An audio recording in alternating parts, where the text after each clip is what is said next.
Björn Jónsson. Björn deildarstjóri heilbrigðis- og upplýsingatæknideildar sem gengur undir nafninu HUT á spítalanum og þú ert með alla huttarna í vinnu. Björn, vertu velkominn. Aðeins varðandi umfangið á þinni deild. Ég held að fólk gerir sér oft ekki grein fyrir hversu gríðarlegt umfang rekstri kerfa og annað. Geð okkur aðeins tilfinningu fyrir því.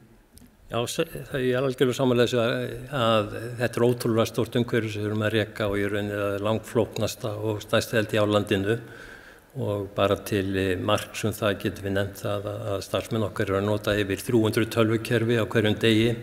Þetta er yfir 5.000 vinnustöðvar, svo fyrir utan 9.000 lækningatæki sem eru í rauninni bara nútíma tölvur sem tengjast þessu öllu. Og bara til að gefa vísbendingum fjölda notenda, þá eru yfir 11.000 notendur sem eru að nota kerfin, en hafið í huga það eru bara 6.500 notendur á Landspítalanum sem segir rauninni að flestar heilbrigðisstofnanir á landi eru líka að nýta þetta. Og það er rauninni bara góð nýting á fjármunum ríkisins að við séum að samnýta þessi tölvukerfi sem eru á Landspítalanum og hefur verið að þróa.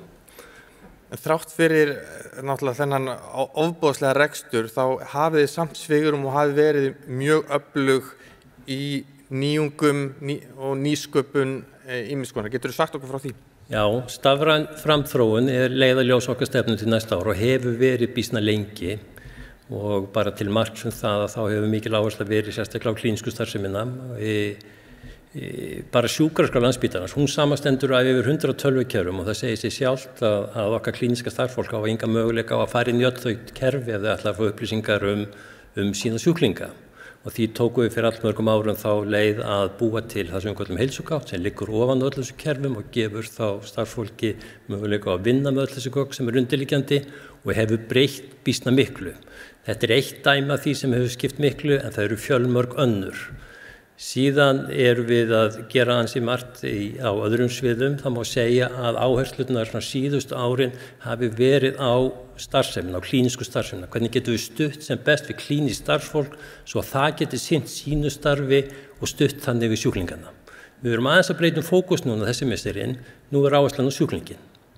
Hvernig getum við veitt honum sem besta þjónustu og aukið aðkomu sjúklinga eigin meðferð. Fjarheilbrigðisþjónusta er augljóslega stór liður í því og það er margt sem hjálpar þar. Það má ýmislegt slæmt segja COVID, en við lærðum býsna margt í COVID á því hvernig það er hægt að sinna fjarheilbrigðisþjónustu.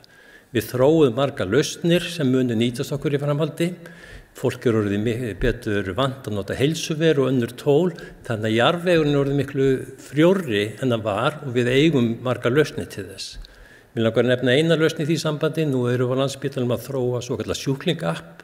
Þannig allir sjúklingar sem kom inn á spítalan, þeir hafa aðgang að ákveðnu farsímappi, þar sem við rauninni hafa yfirlit yfir alla dvöl sína á spítalanum. Þar sem sjá við rauninni allt sem snýr að þeirra meðferð, þeirra bókunum á tímum, rannsóknum, þegar þeir útskrifast voru upplýsingar hvað var gert á spítalanum, fræðslefn og svo framvegis.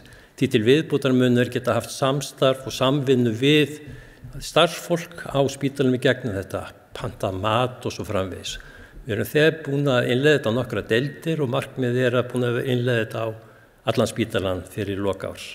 Vil kannski nefna aðeins meira af því nú er ég að tala klíníska þáttinn, en við erum líka að skoða stoðþáttinn, það má ekki gleyma honum. Á sama hátt og heilsugátt er ætlað að vera ákveðin, ef við sagt, regli ofan á öll klínísku kerfin, þá erum við að þróa eitthvað sem heitir stoðgátt, sem er rauninni þá regli ofan á öll stoðkerfin, hvort það er fjárhags- og mannauðskerfi, flutningakerfi, birgðakerfi og svo framvegis. Og þar ætlum við að ná sama árangri og í rauninni sjáum við líka stoðgátt sem ákveð lykiltól gagnvart nýjum spítala. Allur nýji tæknibúnaðurinn sem kemur í nýjum spítala, hvað sem þetta sjálfvirkir flutningavagnar, rörpóstkerfi og svo framvegis, alls konar öryggiskerfi og fleira, þessi stoðgátt mun tengjast þar við. Og kannski að síðustu vil ég benda á að við erum líka að þróa svokallaðan starfsmannapp.